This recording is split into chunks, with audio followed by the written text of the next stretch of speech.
प्रणाम, मैं हूं हिमांशु द्विवेदी और स्वागत है आपका हमारी खास पेशकश चर्चा में। चर्चा के तहत हमारी कोशिश होती है कि देश दुनिया से जुड़े हुए उन तमाम संजीदा विषयों पर हम बात करें जिनके संदर्भ में जानना आप सबके लिए बेहद जरूरी है।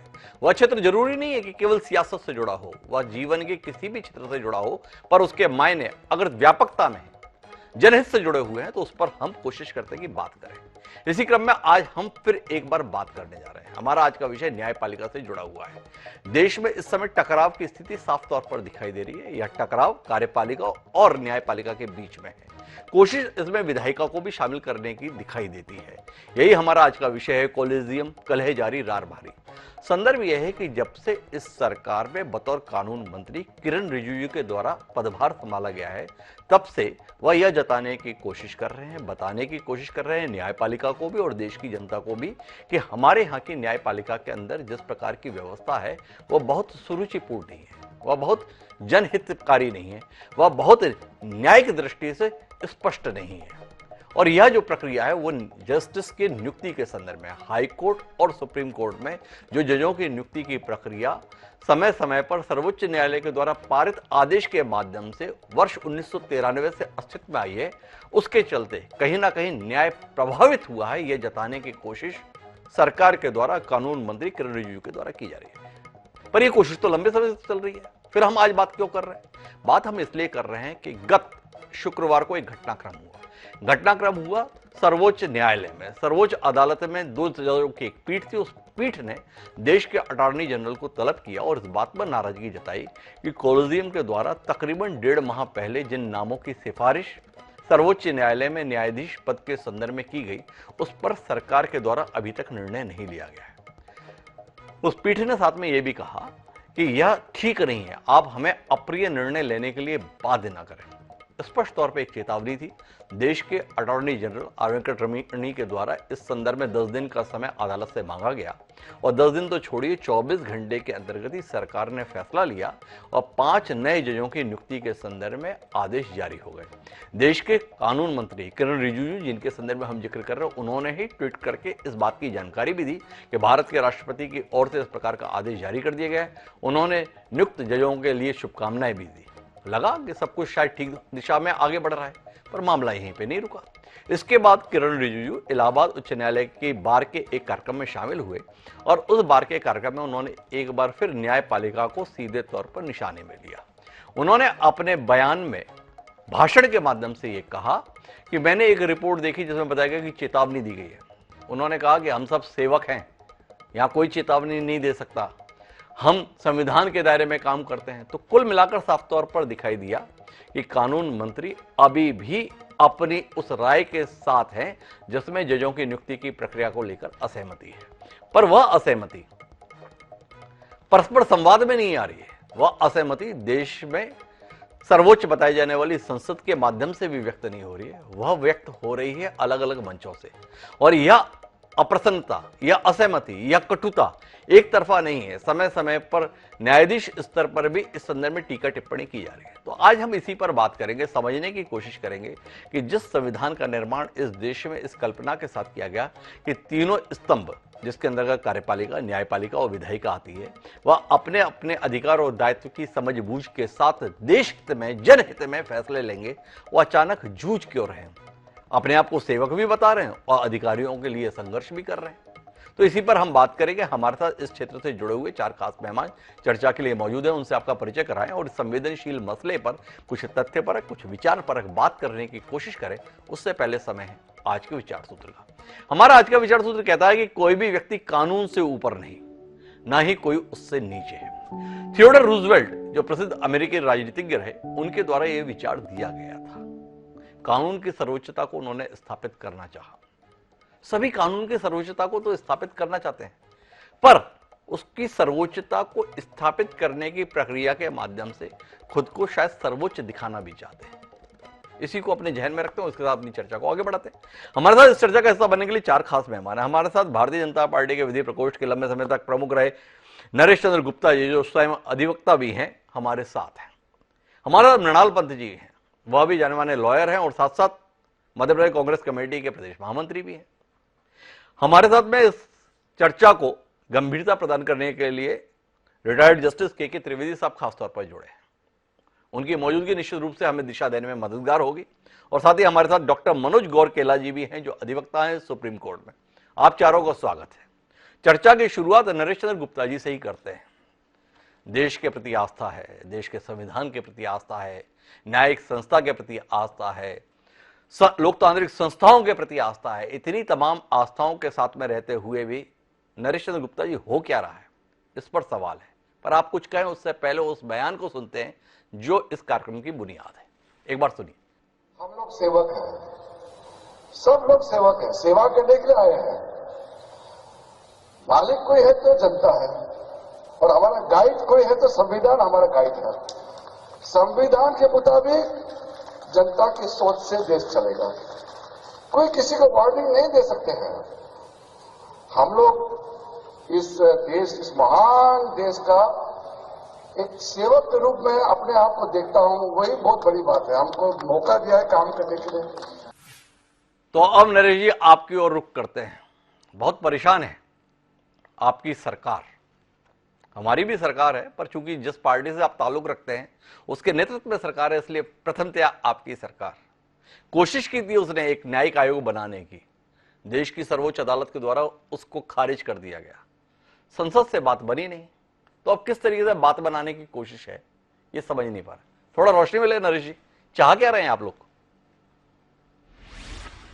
देखिए, ऐसा कोई इशू नहीं है, ये तो सिर्फ रूमर का इशू है।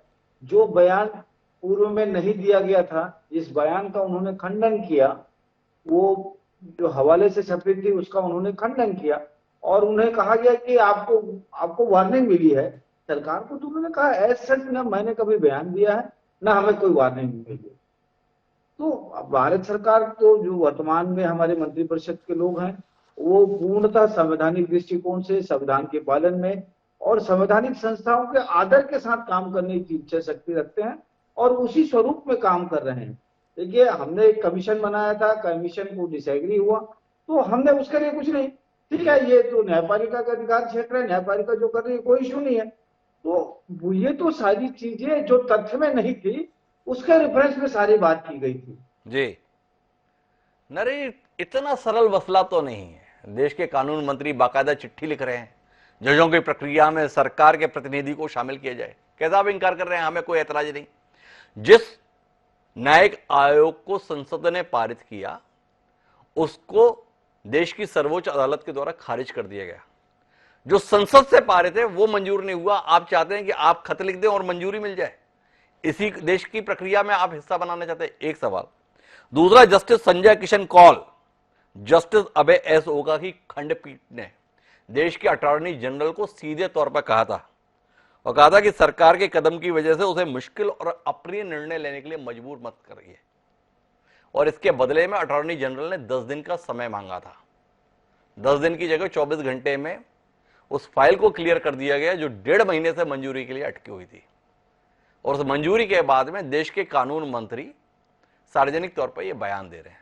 तो मसला इतना सरल तो नहीं है नरेश जी, जितना सरल आप हमें बता रहे हैं। इतने सरल आप व्यक्ति भी नहीं है जितनी सरलता से आप ना समझ होने के यहां पर बात कह रहे हैं। थोड़ा रोशनी दीजिए। दरअसल आपकी परेशानी, आपकी वेदना, आपकी समझ क्या है? देश को समझाइए ना, मौका है। किरण रिजिजू इतनी मेहनत कर रहा है, आप बिल्कुल भी मेहनत करने के लिए तैयार नहीं।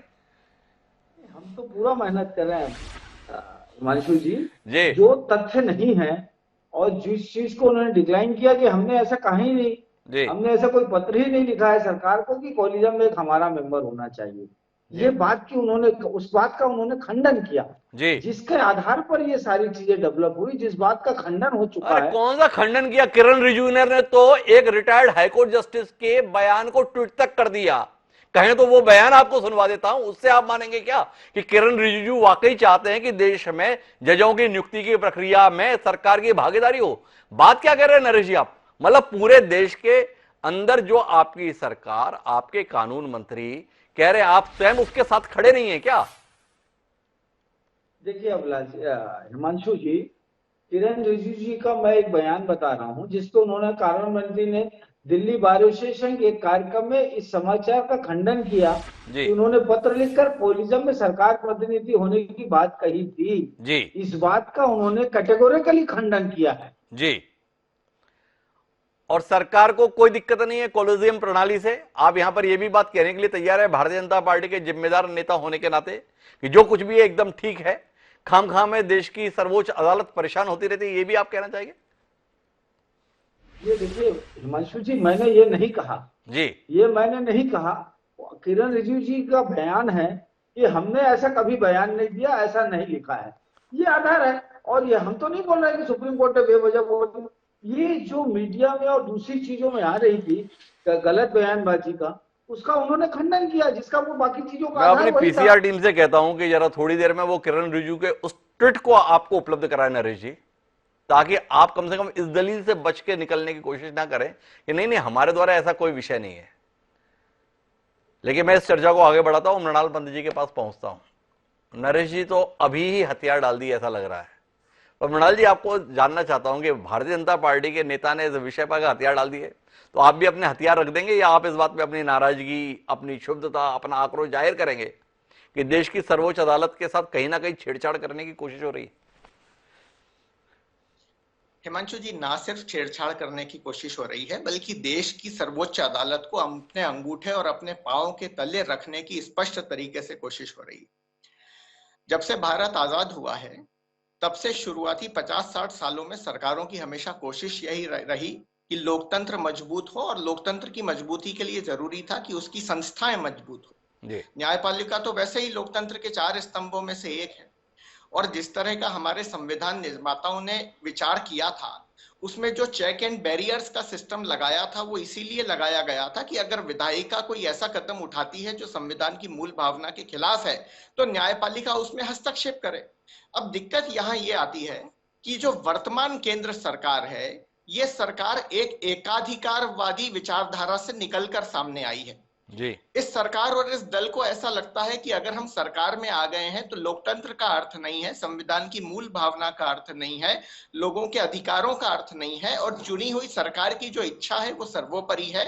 शासन के किसी भी संस्था को, भले ही वो सुप्रीम कोर्ट क्यों ना हो, हाई कोर्ट क्यों ना हो, उसको अधिकार नहीं होना चाहिए कि वो सरकार के निर्णयों में इस तरह का हस्तक्षेप करे। ये समस्या की जड़ है, और इसलिए वो बौने लोगों को, अपने पसंदीदा लोगों को, अपनी विचारधारा से जुड़े हुए लोगों को हाई कोर्ट और सुप्रीम कोर्ट में बनाना चाहती है। इसलिए वो कोलेजियम सिस्टम का विरोध कर रही है। मैं 2-3 उदाहरण आपको देना चाहूंगा जी। पहली बात, देश ने क्या पहले कभी ऐसा देखा है कि सुप्रीम कोर्ट के उस मुख्य न्यायाधीश ने, जिन्होंने सुप्रीम कोर्ट का मुख्य न्यायाधीश बनने से पहले इस सरकार के एकाधिकारवादी रवैये की आलोचना की हो जी, वो सुप्रीम कोर्ट के मुख्य न्यायाधीश बनने के बाद कैसे इस सरकार की गिरफ्त में आ गए? जिस तरह से एक षड्यंत्र और एक प्रकरण बनाकर उनकी इमेज को, सुप्रीम कोर्ट की प्रतिष्ठा को और विश्वसनीयता का गला घोटने की कोशिश की, वो तो पूरे देश ने देखा, और इस कारण ये सरकार का आचरण स्पष्टतया संदेह के घेरे में। पहली बार ऐसा हुआ कि हमने देखा कि वही सुप्रीम कोर्ट के मुख्य न्यायाधीश बाद में राज्यसभा के सदस्य के तौर पर सरकार द्वारा उपकृत किए गए, और अपने कार्यकाल में उन्होंने सारे ही निर्णय ऐसे लिए जो इस सरकार की मंशा के अनुरूप होते थे। यहां तक कि पहली बार हमने देखा कि कुछ मसलों पे तो सुप्रीम कोर्ट के निर्णय का श्रेय भी सरकार, केंद्र सरकार ले रही है और कह रही है कि ये सुप्रीम कोर्ट का निर्णय हमारे कारण आया है। इसका स्पष्ट मतलब है कि न्यायपालिका में वर्तमान केंद्र सरकार ने हाथ और पांव पसारने की हर संभव कोशिश की है। फिलहाल सुप्रीम कोर्ट इस प्रक्रिया को आगे बढ़ने से रोकना चाहती है, और यही बात सरकार के गले की घंटी बज रही है। सरकार को इस बात का कष्ट है। मैं बधाई देना चाहता हूं सुप्रीम कोर्ट के मौजूदा मुख्य न्यायाधीश को, उनके साथी न्यायाधीशों को, कि न्यायपालिका जो गर्त में जाने की परंपरा इस देश में प्रारंभ हुई थी, उसे संभालने का, एक जिम्मेदार न्यायपालिका बनाने का, ऐसी न्यायपालिका जो संविधान के उसूलों की रक्षा के लिए सरकार के सामने खड़ी हो सकती है, वो काम इस देश की न्यायपालिका ने किया है। और किरण रिजिजू जी अपनी बात नहीं कह रहे हैं हिमांशु जी, वो इस सरकार के मुखिया का प्रतिनिधित्व कर रहे हैं। कौन सा समझदार व्यक्ति है जो इस सरकार में ये मान सकता है कि किसी मंत्री की इतनी हैसियत है कि वो अपने मन से, अपने मस्तिष्क से या अपने विचार से कोई बयान दे दे? वो जो कह रहे हैं वो शब्द उनके मुंह से निकले हैं, लेकिन उसका इशारा कहीं और से आया है, कहीं और से आया है। मृणाल जी, आप कांग्रेस के नेता हैं, पर साथ साथ एक मशहूर वकील भी हैं, बाहर की राजनीति में भी आप सक्रिय रहते हैं। एक सवाल करना चाहता हूं क्या आप वाकई कॉलेजियम सिस्टम की इतनी हिमायत करेंगे जिसमें अंकल जज की परंपरा चली आ रही है? एक लंबा इतिहास है जिसमें यह दिखाई देता है, यह सुनिश्चित किया जाता है कि रिटायर हो उससे पहले अपने भाई, अपने बेटे, अपने भतीजे के संदर्भ में व्यवस्था बना ली जाए। क्या इंकार करेंगे आप? ये जो कॉलेजियम सिस्टम है, उस सिस्टम के अंतर्गत कुछ लोग इकट्ठे होकर कुछ अपने ही लोगों की नियुक्ति की प्रक्रिया को बहुत सुविधा के साथ आगे बढ़ा रहे हैं, ऐसे उदाहरण सहित समझाने की कोशिश भी होती है और वो तथ्यविहीन नहीं रहती है। क्या आपको नहीं लगता है सरकार की मंशा कहीं ना कहीं इस चीज को बदलने की है? तो क्या आप इसीलिए विरोध करते रहेंगे कि चूंकि भाजपा की कोशिश है तो हमें विरोध करना है? पर वकील होने के नाते आपको इस बात का दर्द नहीं कि कई योग्य वकील हैं जिनको अवसर मिलने चाहिए, लेकिन उनकी योग्यता, उनकी क्षमता, उनकी काबिलियत इसलिए इस मुकाम तक नहीं ले जाती कि उनके पास कोई अंकल नहीं है जो पहले से इस प्रक्रिया के हिस्सा हो। इस बात से कोई इंकार नहीं कर सकता हिमांशु जी कि कॉलेजियम सिस्टम में खामियां हैं। इस बात से भी कोई इंकार नहीं कर सकता कि कॉलेजियम सिस्टम ने हमेशा जो सिफारिशें की हैं वो पूरी तरह से मेरिट पर आधारित हैं। उसमें भाई भतीजावाद का या व्यक्तिगत पसंद नापसंद का कोई अर्थ नहीं रहा है। इस बात से भी इंकार नहीं कर सकता कोई कि हाई कोर्ट में खासतौर पे जजों की नियुक्ति में राजनीतिक विचारधारा का और राजनीतिक प्रभाव का भी अलग अलग तरीके से असर रहा है। ये सारी समस्याएं अपनी जगह हैं, लेकिन इन सारी समस्याओं के बाद भी देश ने पहले कभी भी ऐसा नहीं देखा था कि इस माध्यम से भी हाई कोर्ट या सुप्रीम कोर्ट में जाने वाले जज सरकार के प्रतिनिधि के तौर पर काम करने लगे। और यहां समस्या की जड़ है। अगर ये सरकार सिस्टम को सुधारना चाहती तो इसको शायद और ज्यादा व्यापक समर्थन मिलता। हो सकता है विपक्ष के भी बहुत सारे लोग अगर एक अच्छी प्रणाली के साथ ये सरकार आती, संसद में इस बात की चर्चा करती, अगर सिलेक्ट कमेटी में ये मसला जाता, रिटायर्ड न्यायाधीशों की न्यायिक क्षेत्र से जुड़े हुए लोगों की ओपिनियन ली जाती, एक सम्मिलित वैचारिक अगर प्रस्ताव ये सरकार करती तो शायद कुछ अच्छी चीज आ जाती। लेकिन ये सरकार ऐसा नहीं कर रही है। हम तो जान रहे हैं, देख रहे हैं, पूरा देश समझ रहा है कि इस कॉलेजियम सिस्टम की आलोचना करने के पीछे सरकार का उद्देश्य न्यायपालिका को स्वतंत्र करना और इस प्रक्रिया को पारदर्शी बनाना न होकर अपने आदमियों को न्यायपालिका में बिठाना है। इसलिए विपक्ष इसलिए विपक्ष ऐसा कर रहा है। मृणाल पद जी कह रहे हैं कि कॉलेजियम सिस्टम में तो खामियां हैं, पर इसमें जो बदलाव की कोशिश की जा रही है वो बदलाव की कोशिश सिस्टम को बेहतर बनाने के लिए नहीं, जवाबदेही तय करने के लिए, पारदर्शिता स्थापित करने के लिए नहीं, बल्कि इनकी पसंद के स्थान पर अपनी पसंद के लोगों को लाने की व्यवस्था सुनिश्चित करने की है। मेरे साथ में के त्रिवेदी साहब हैं, लेकिन मैं उन्हें एक्सपर्ट ओपिनियन के तौर पर ले जाऊंगा। इन चीजों को जो प्रत्यक्ष दिन दिन के अंतर्गत भुगतते हैं, देखते हैं, जानते हैं, समझते हैं, ऐसे डॉक्टर मनोज गौरकेला जी मेरे साथ में हैं। उनसे समझना चाहूंगा ये लड़ाई, ये संघर्ष, ये टकराव अभी है या आप कई वर्षों से यही देखते हुए आ रहे हैं, इसमें नया कुछ नहीं, या अभी कुछ नया हो रहा है? आपने मुझे स्पेशली इनवाइट किया इस डिबेट में जी, और हमारे साथ अभी इशू क्या है, बिरलाल जी कांग्रेस से हैं, नरेश जी बीजेपी से हैं और त्रिवेदी जी रिटायर्ड जज हैं। और इन चौथा जो मैं इसमें पार्टिसिपेट कर रहा हूं, मेरे साथ प्रॉब्लम ये है कि मैं सरकार का रिप्रेजेंट कर रहा हूं और एक तरफ जुडिशरी है मेरे साथ, एक तरफ सरकार भी मेरे साथ है। सरकार को रिप्रेजेंट कर रहा हूं मैं सुप्रीम कोर्ट में, और इतने सालों से, मतलब इतने सालों से 15, 16, 17, 18 सालों से रिप्रेजेंट कर रहा हूं। बट मेरा ये कहना है आपसे कि इसका एक सॉल्यूशन होना चाहिए।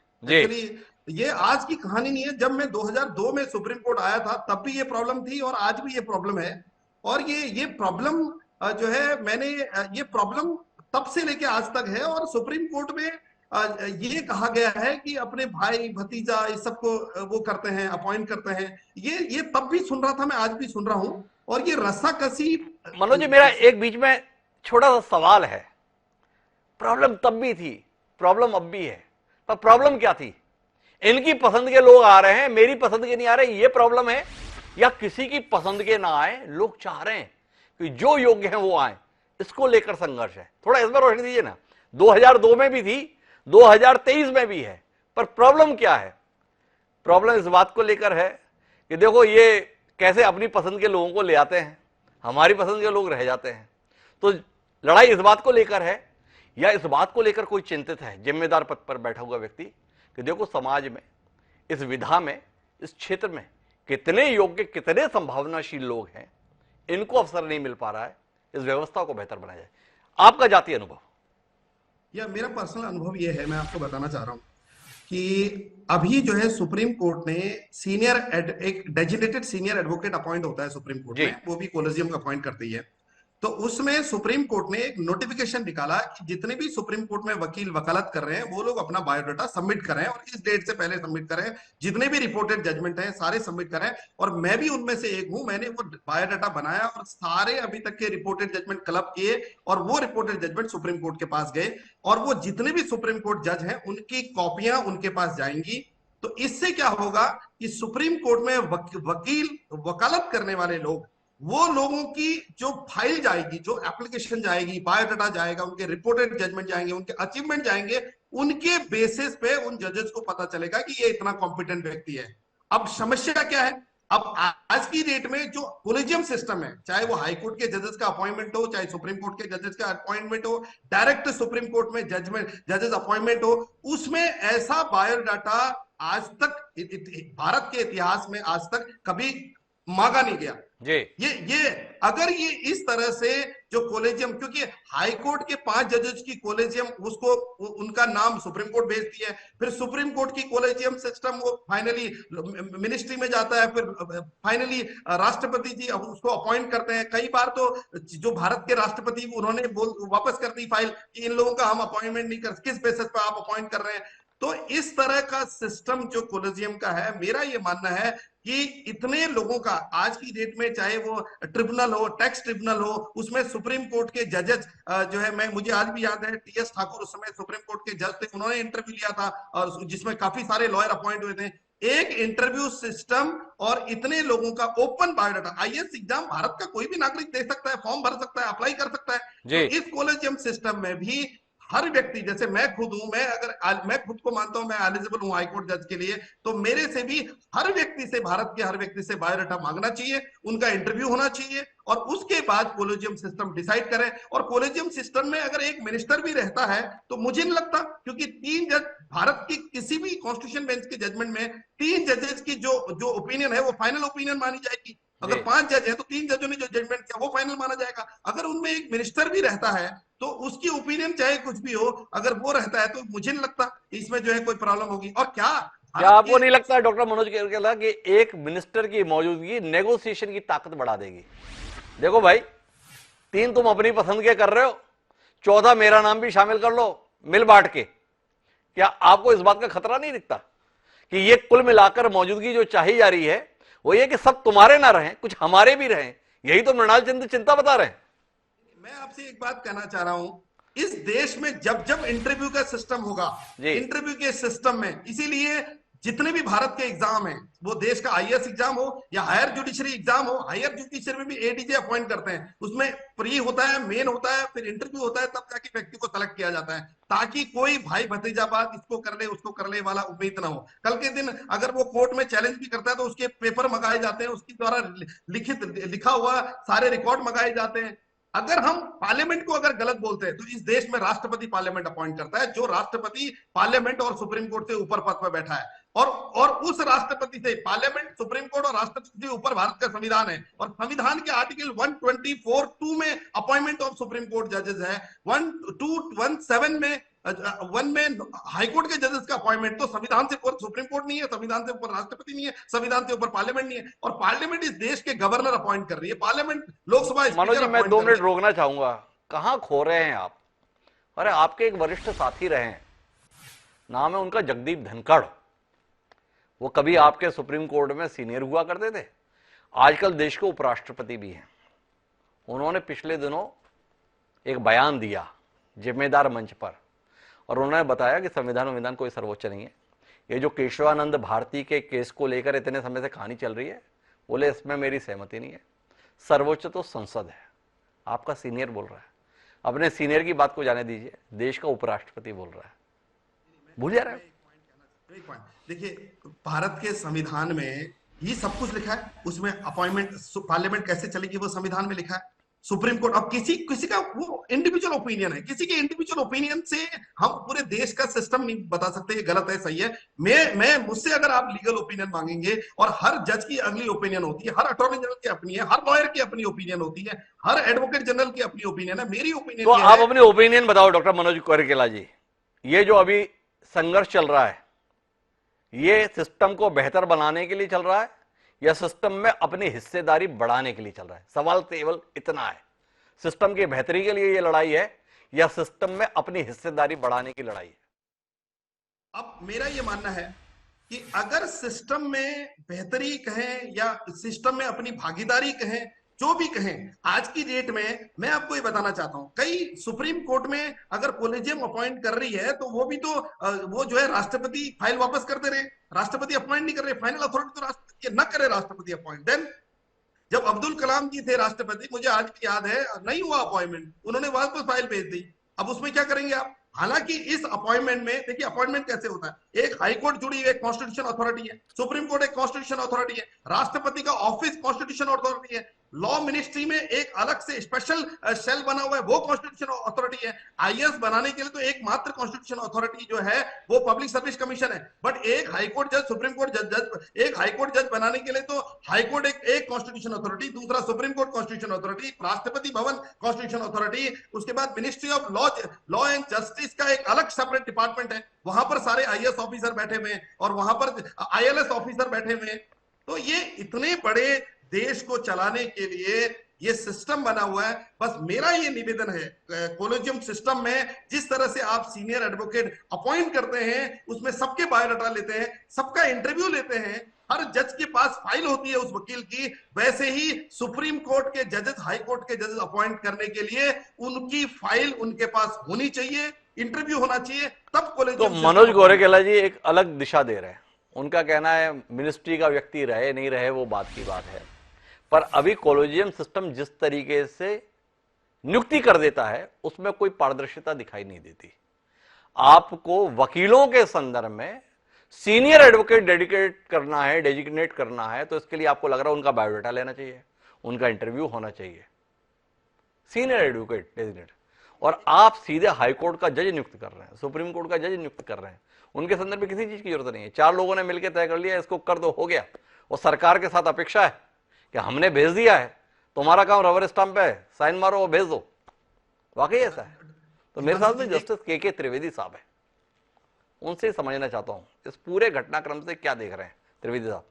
सबसे पहले तो जानना चाहता हूं कि इस टकराव से क्या आपको लगता है देश में लोकतांत्रिक संस्थाएं मजबूत हो रही हैं, या आपको लग रहा है कि इस प्रकार के सार्वजनिक टकराव से यह संस्थाओं के प्रति लोगों का विश्वास घट रहा है? पहला सवाल। और दूसरा आपसे जानना चाहता हूं, टकराव साफ दिख रहा है, ऐसा नहीं है कि कानून मंत्री ही टकरा रहे हैं, जिम्मेदार पदों पर बैठे हुए जजेस भी पूरे टकराव के मूड में है, यह साफ दिखाई दे रहा है। किस बात के लिए टकरा रहे हैं? अपनी स्वायत्ता, अपनी स्वतंत्रता के लिए टकरा रहे हैं या जनता का हित चाहते हैं इसलिए टकरा रहे हैं? 2 सवालों के उत्तर आपसे मिले त्रिवेदी साहब।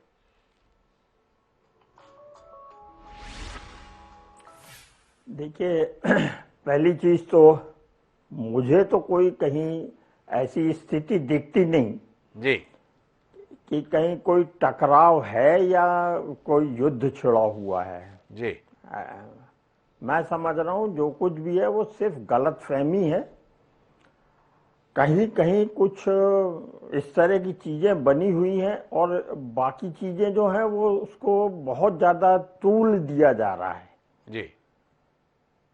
शायद मीडिया इसमें इन्वॉल्व हो गया है इसलिए, या अदरवाइज आप जो भी कहें, क्योंकि मैंने दोनों दलों के व्यक्तियों की ओपिनियन सुनी जी। अब मुझे ये लगा कि ये तो सिर्फ अपनी राजनीतिक श्रेष्ठता के लिए ये बात कह रहे हैं जी। अब देखिए कॉलेजियम सिस्टम को बताएं, अभी काला जी की बात आपने की ना, केला जी ने भाई कहा कि पारदर्शिता होना चाहिए, तो श्रीमान जी ये तो पहले से ही है जी। हर उस व्यक्ति को जिसको जज बनने के लिए चीफ जस्टिस या कॉलेजियम के मेंबर्स सजेस्ट करते हैं, उसको अपना एक बायोडेटा देना पड़ता है, उसका बाकायदा एक फॉर्म भरा जाता है, उसकी एक फाइल बनती है, ये सारे डिक्लेरेशन होते हैं, फिर उसकी इंक्वायरी होती है लोकल लेवल पर जी। इसके बाद वो कॉलेजियम की मीटिंग में जाता है। फिर कॉलेजियम में 3 जजेस रहते हैं जो ये तय करते हैं अपने अपने अनुभव से। आजकल हो ये रहा है कि हर हाई कोर्ट में बाहर के हाई कोर्ट का चीफ जस्टिस होता है, तो नेचुरली वो उतने कम पीरियड में वहाँ प्रैक्टिस करने वाले व्यक्तियों के बीच में अच्छे, बहुत अच्छे, इस तरह का आकलन कर नहीं पाते जी। या एक आध 2 अपीयरेंस से ये पता नहीं चलता है जी। इसलिए उनके साथ जो 2 सीनियर जजेस होते हैं वो होते हैं और वो लोकल होते हैं, तो वो उनको बताते हैं कि देखिए ऐसी इनकी ये परिस्थिति ये जब फाइल वहां से निकलती है, नाम भेजा जाता है, तो फिर इसकी इंक्वायरी होती है जी। अब जो लोग इस पद पर अपॉइंट हो चुके हैं वो इस चीज को जानते हैं जी। कि ये जनता में बताने वाली चीज तो है नहीं जी। इसलिए ये सारी चीजें जो है ना एक बड़ी गलतफहमी की स्थिति बनी हुई है कि अरे उनने कह दिया है ए यू आर सिलेक्टेड और यू आर अपॉइंटेड। ऐसा होता नहीं है, बहुत लंबी प्रक्रिया है। फिर इसमें एग्जीक्यूटिव का कितना रोल है।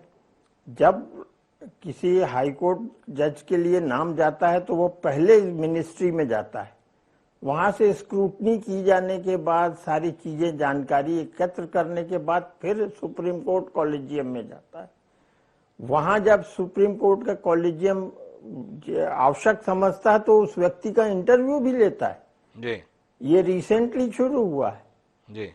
अब देखिए ऐसा नहीं है कि जैसा बताया जा रहा है जो चीजें मैं बहुत माफी के साथ जस्टिस त्रिवेदी साहब आपको रोकना चाहूंगा और एक सवाल करना चाहूंगा। जब इतना ही बेहतर सिस्टम है, इतनी बेहतर व्यवस्था है, इतना ही सब कुछ ठीक ठाक है, तो ये देश की संसद ने राष्ट्रीय न्यायिक आयोग जैसी संस्था गठित करने की कोशिश क्यों की, जिसको बाकायदा संसद से पारित किया गया और बाद में देश की सर्वोच्च अदालत ने उसको खारिज कर दिया। और वो खारिज किया जाना देश के कानून मंत्री को इतना कर रहा है कि आजकल वो जिस भी सार्वजनिक कार्यक्रम में होते हैं उसमें ये बताने की कोशिश करते हैं कि देखो ये ठीक नहीं हो रहा है। तो जी साहब आप बताइए ना, अगर सब कुछ इतना अच्छा था तो देश की संसद ने आयोग गठित करना क्यों चाहा, और उसको सर्वोच्च न्यायालय ने अगर खारिज कर दिया तो कानून मंत्री जहां मौका मिल रहा है वहां ये बताने की कोशिश क्यों कर रहे हैं? देखिए मैं किसी का पक्ष लेने की या किसी की बात को समझाने की कोशिश नहीं कर रहा हूं। मैं जो आपको बताना चाह रहा हूं वो ये, आपको मालूम है कि ये जो बिल लोकसभा में पारित हुआ वो कब आया था? ये 2010 में पेश किया गया था। तब तो कोई और व्यक्ति थे ही नहीं, ये जिनके टाइम में ये रिवाइव किया गया वो लोग तो थे ही नहीं जी। 2010 में ये रहा आया, 2014 की इलेक्शन होने तक ये कभी टेबल नहीं हुआ जी। इसी बिल को रिवाइव किया गया जो नियम के अनुसार पुरानी लोकसभा में यदि कोई बिल पड़ा रह गया है तो वो 6 महीने के अंदर रिवाइव किया जा सकता है, तो ये बिल रिवाइव किया गया जी। अब इस बिल में जो चीज थी, जो खामियां थी वो क्या थी जी? वीटो का पावर, हम अपनी सारी चीज हम अपना पास एक पावर रखेंगे कि यदि हमने नहीं कह दिया तो नहीं है, यदि हमने हाँ कह दिया तो हाँ, ये एक्सिक्यूटिव के हाथ में था जी। जो सीधे सीधे बेसिक फंडामेंटल जो कहना चाहिए नियम होना चाहिए, स्वायत्तता का होना चाहिए या आप स्वतंत्रता का कहना चाहें वो होना चाहिए, उसके अगेंस्ट था, इसलिए उसको टर्न डाउन किया गया जी। कमीशन हो इसमें कोई आपत्ति नहीं है। कमीशन में रिप्रेजेंटेशन कैसा होना चाहिए? देखिए श्रीमान, मैं आपको एक छोटी सी चीज बताता हूँ जी। आप अपने घर में किस व्यक्ति को सबसे ज्यादा उचित समझते हैं जिसे ये कोई जिम्मेदारी सौंपना चाहते हैं, वो आप ही जानते हैं ना जी। बाहर का व्यक्ति तो नहीं जानता उसके बारे में जी। कोई क्या बाहरी व्यक्ति आपको सलाह दे सकता है कि नहीं आपको तो अपने बड़े बेटे को ये काम देना चाहिए, छोटे बेटे को ये काम देना चाहिए? या बेटियों को इस तरह से काम में देना चाहिए, नहीं ना। अरे यही सिस्टम तो लॉ फैटर्निटी में है सीमा। तो त्रिवेदी साहब, मैं तो सीधा सवाल आपसे यही तो जानना चाह रहा हूं, आप तो इस सिस्टम का महत्वपूर्ण हिस्सा रहे हैं और आपने स्वयं ही रोशनी डाल दी कि न्यायिक आयोग जो गठित हुआ था उसमें वीटो पावर जो है वो एग्जीक्यूटिव ने अपने पास रखना चाहता। तो क्या आप मानते हैं कि ये जो सारा संघर्ष चल रहा है वो न्यायपालिका पर अपना अंकुश स्थापित करने के लिए है, अपना वर्चस्व स्थापित करने के लिए है, अपना अधिकार स्थापित करने के लिए? अरे श्रीमान, यही तो सबसे बड़ा रोना रहा है जी। आप क्या सोचते हैं सिस्टम ही कॉन्स्टिट्यूशन का ये है? जी भाई, संसद ने या विधानसभाओं ने कोई नियम बनाया जी, अब जनता को कुछ चीज उसमें समझ में नहीं आई या उसको गलत लगी तो वो कहाँ जाएगी? उसका जुडिशियल रिव्यू के लिए क्या हर चीज के लिए हड़ताल करने बैठ जाएंगे? जी नहीं ना। न्यायपालिका इसीलिए है कि आप उसको वहां चैलेंज कर सकते हैं। आपने चैलेंज किया, जुडिशियल रिव्यू में हमने पाया कि ये सही है तो हमने आपके चैलेंज को रिजेक्ट कर दिया। यदि हमने पाया कि नहीं, ये कॉन्स्टिट्यूशन के किसी भी अंश को इफेक्ट करता है तो हमने उसको टर्न डाउन कर दिया। सिर्फ इतनी सी तो चीज है ना। तो ये कंट्रोल किसी के ऊपर किसी का नहीं है, न संसद पे किसी का कंट्रोल हो सकता है। एग्जीक्यूटिव चाहे कि संसद अपने तरह से चला ले, चला पाएगी क्या? तो त्रिवेदी साहब का ये सवाल है, लेकिन मुझे जाना है नरेश चंद्र जी के पास में, जिन्होंने बहुत मासूमियत के साथ पहले दौर में सारे विवाद को ही खारिज कर दिया। अरे कुछ है ही नहीं, और मेरे पास है कि कितना विवाद है। लेकिन उससे पहले डॉक्टर मनोज गोरकेला कुछ हस्तक्षेप करना चाह रहे हैं, उनका हस्तक्षेप सुन लेते हैं। जी मैं त्रिवेदी जी से ये कहना चाह रहा हूं कि 22 साल में इस देश में साइंटिस्ट ट्राइबल है, इंजीनियर ट्राइबल है, आप और इस देश के आईएएस ऑफिसर हर स्टेट में ट्राइबल हैं, लेकिन 1950 से लेकर आज तक कोई भी ट्राइबल व्यक्ति एडिशनल सॉलिसिटर जनरल नहीं बना, अटॉर्नी जनरल नहीं बना, आज तक कोई ट्राइबल व्यक्ति सुप्रीम कोर्ट जज नहीं बना। क्यों नहीं बना? क्योंकि ट्राइबल व्यक्ति के आगे पीछे तो मनोज गोरकेला जी ने एक अलग पहलू उठा दिया, जिसके संदर्भ में सरकार बता रही है कि इस सिस्टम के अंतर्गत देखो इन लोगों को अफसर नहीं मिल रहे हैं। मृणाल बंद जी को भी लगा कुछ हस्तक्षेप करने योग्य उनके पास में हुए। जी मृणाल जी, क्या हुआ? मैं बस इतना कहना चाहता हूं कि इस बात से मैं त्रिवेदी जी की सहमत हूं कि जो ये दो स्तरों पर झगड़ा है जी। एक तो विवाद की पहलू यह है कि हाई कोर्ट में जो एंट्री स्टेज है, जहां से जज बनने के बाद लोग सुप्रीम कोर्ट तक जाते हैं और फिर मुख्य न्यायाधीश तक बनते हैं, एक लेवल वो है। और दूसरा लेवल उसके बाद का प्रोसेस है, जहां पे हाई कोर्ट के चीफ जस्टिस का अपॉइंटमेंट है, उनके ट्रांसफर है, हाई कोर्ट से सुप्रीम कोर्ट तक जाने की प्रक्रिया है, सुप्रीम कोर्ट में केसेस के आवंटन की प्रक्रिया है। वर्तमान जो झगड़ा दिखाई दे रहा है ये वो एंट्री लेवल पर हाई कोर्ट के जजों का तो है ही है, लेकिन उससे बड़ा झगड़ा इस बात का है कि सुप्रीम कोर्ट के रोजमर्रा के कामों में सरकार, और जो एक एडमिनिस्ट्रेटिव पावर हर इंस्टीट्यूशन का होता है, उसमें भी सरकार दखल देने की कोशिश कर रही है। अब अगर हाई कोर्ट के चीफ जस्टिस का सुप्रीम कोर्ट एक जगह से दूसरी जगह ट्रांसफर करना चाहे तो सरकार वो नहीं होने दे रही। हाई कोर्ट के चीफ जस्टिस बनना कोई छोटी मोटी बात है क्या? जो व्यक्ति हाई कोर्ट के चीफ जस्टिस बने हैं, इसका मतलब मोटे तौर पे यह माना जाना चाहिए उनकी स्किल प्रमाणित है, उनकी मेरिट प्रमाणित है और उनकी इंटीग्रिटी प्रमाणित है। अब उनको अगर सुप्रीम कोर्ट में एलिवेट करना है तो ये सरकार उसमें भी केवल इतना प्रमाणित है या उनके रिलेशन भी प्रमाणित होते हैं मृणाल पंजी? नहीं, 2-3 साल से जो अनुशंसाएं हैं वो लोगों के पास पेंडिंग है। और एक उदाहरण के साथ मैं अपनी बात समाप्त करूंगा हिमांशु जी। हाई कोर्ट के एक चीफ जस्टिस ने अपने रिटायरमेंट में क्या कहा?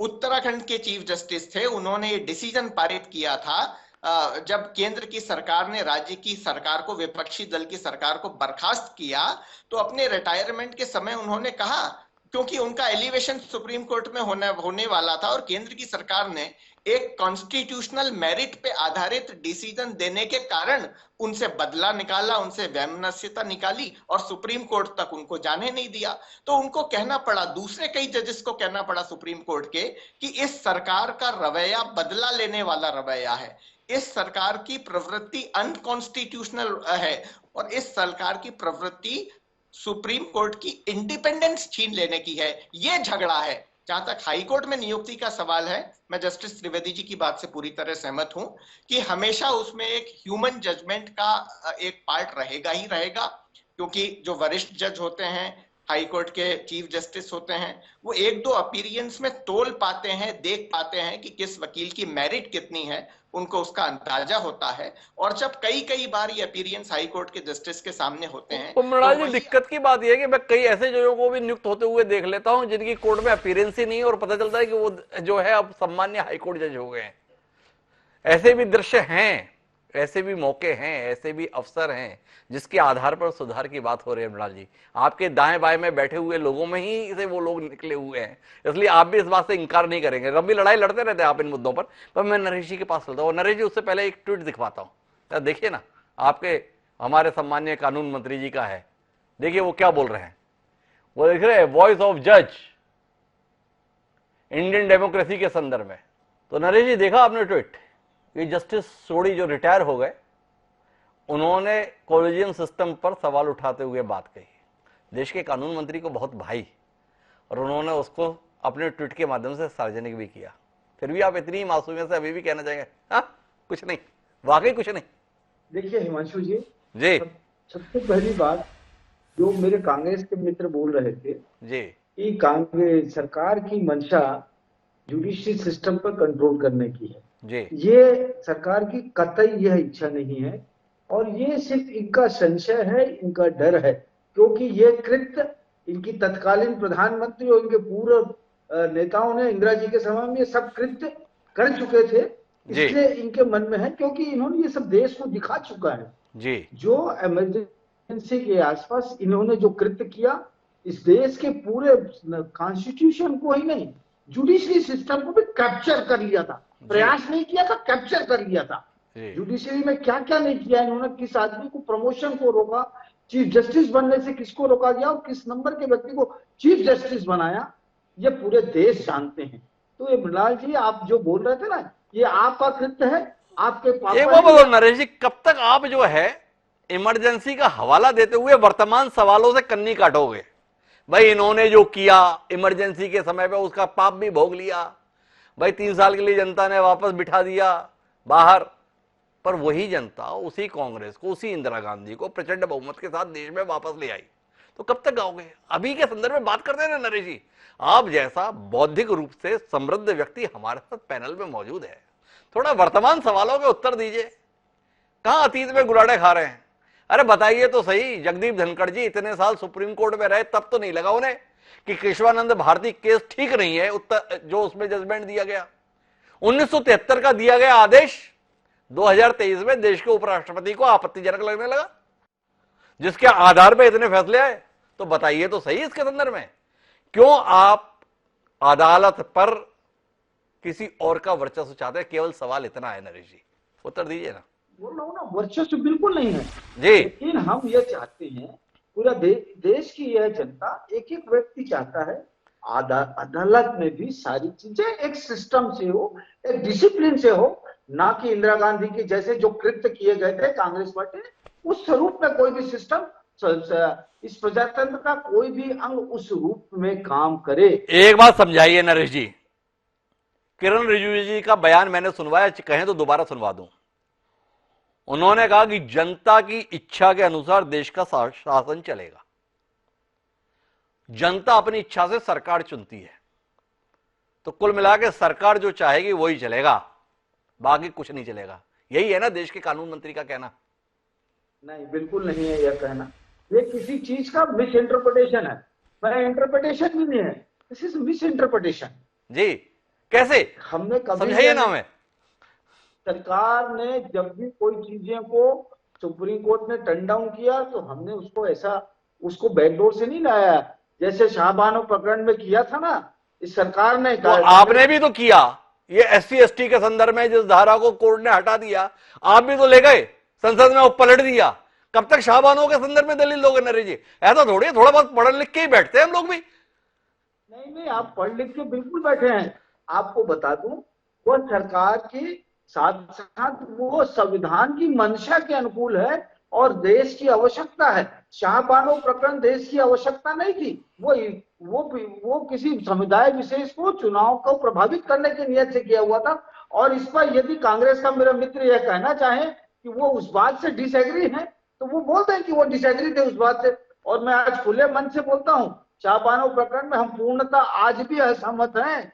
ये बोल रहे हैं कि SC/ST के रिजर्वेशन पर ये असहमत है। क्या है, आपको चुनावी दृष्टि से ये मुफीद लगता है नरेश जी? इतना पूरा देश समझता है आप किस विचारधारा के साथ रहते हैं, किस दृष्टिकोण के साथ रहते हैं, तो शाहबानो के प्रकरण में आपका विरोध राजनीतिक दृष्टि से आपके लिए कितना सुविधाजनक है ये देश समझता है।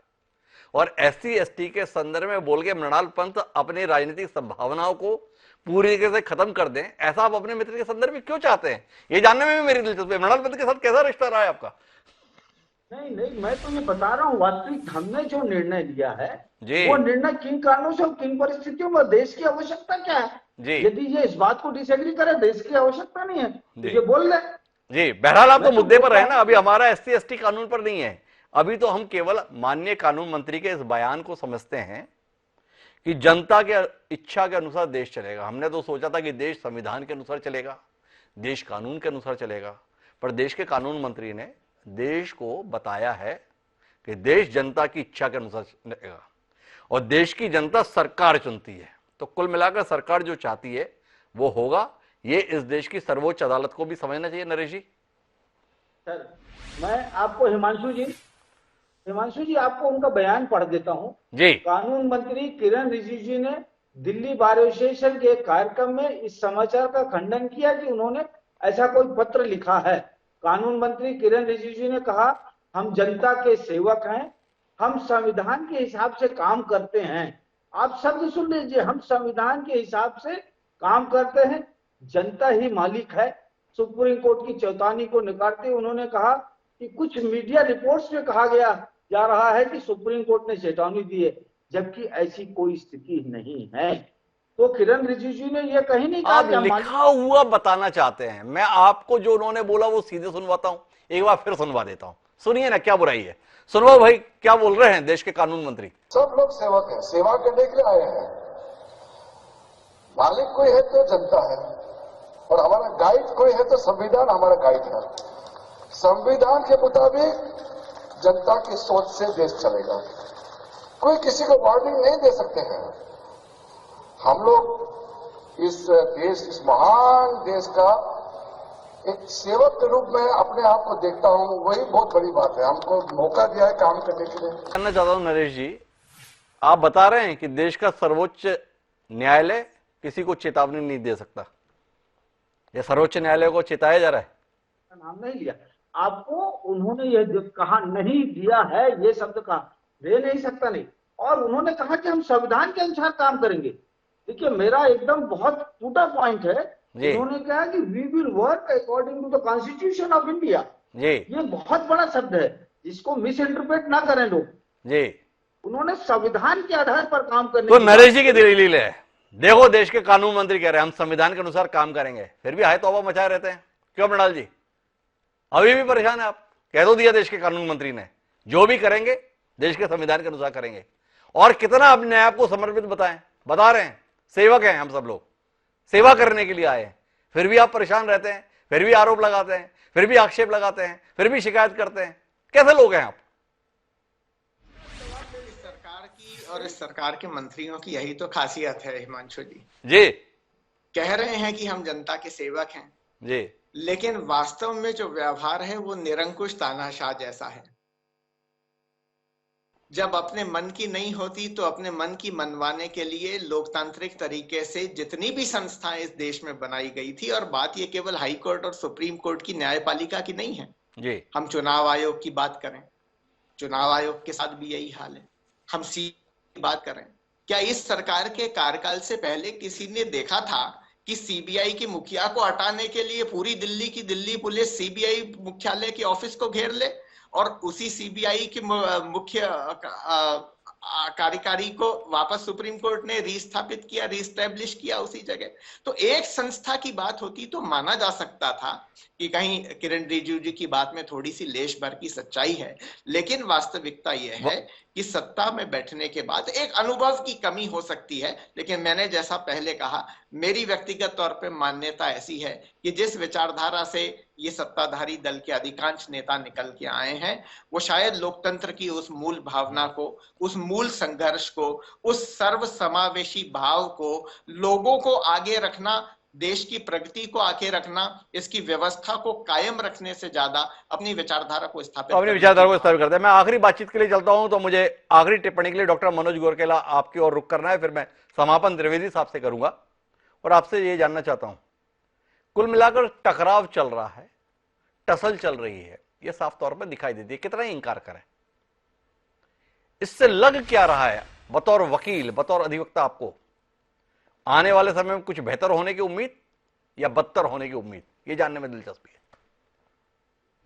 जी डॉक्टर हिमांशु जी, मुझे लगता है आने वाले भविष्य में बेहतर होगा, और ये बात सुप्रीम कोर्ट के जजेस भी समझेंगे, ये बात देश की पार्लियामेंट भी समझेगी, देश के लॉ मिनिस्टर भी समझेंगे।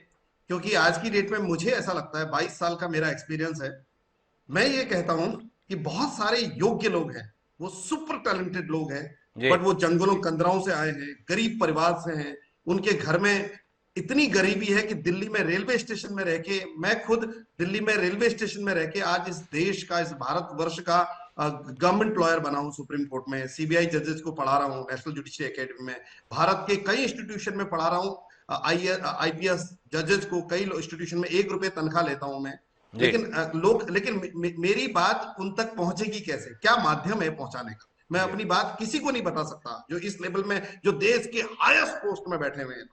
तो ये बात है। पार्लियामेंट में तो हर मेंबर ऑफ पार्लियामेंट बोल लेगा, हर मेंबर ऑफ पार्लियामेंट बात कर लेगा, लेकिन सुप्रीम कोर्ट में कौन बात करेगा? क्या वहां पर तो अपने केस में आप बात कर रहे हो, अपने बारे में कौन बोलेगा, अपने देश के बारे में कौन बोलेगा? और मैंने 22 साल से देखा, जो एक्चुअल डिप्राइव लोग हैं इस देश के, वो सुपर टैलेंटेड हैं। 50 सालों से, जब से देश आजाद हुआ, एक भी ट्राइबल व्यक्ति इस देश का सुप्रीम कोर्ट का जज नहीं बना, और इस देश का राष्ट्रपति ट्राइबल बन सकता है, इस देश का जो भारत के टॉप पोस्ट है वहां तक पहुंच सकता है एक ट्राइबल व्यक्ति, लेकिन ये पर जुडिशरी में क्यों नहीं पहुंचता, ये सवाल डॉक्टर मनोज गोरकेला का है। मैं आखिरी बातचीत के लिए त्रिवेदी साहब आपके पास रुक करता हूं और आपसे जानना ये चाहता हूं कि सर्वोच्च न्यायालय जैसी संस्था के संदर्भ में बात आप इस पक्षधर में कि सार्वजनिक मंचों से होनी चाहिए, या अगर कोई विषय है, कोई विमर्श है, कोई चर्चा है, कोई संवाद है, तो जिम्मेदार पद पर बैठे हुए लोगों को इसको बंद कमरे में अंजाम देना चाहिए? क्या देश के कानून मंत्री देश की सर्वोच्च अदालत के न्यायाधीशों से बंद कमरे में बातें नहीं कर सकते, या आपको लगता है कि बंद कमरे में बातचीत उतनी प्रभावी नहीं होगी जितनी सड़क पर आकर हो?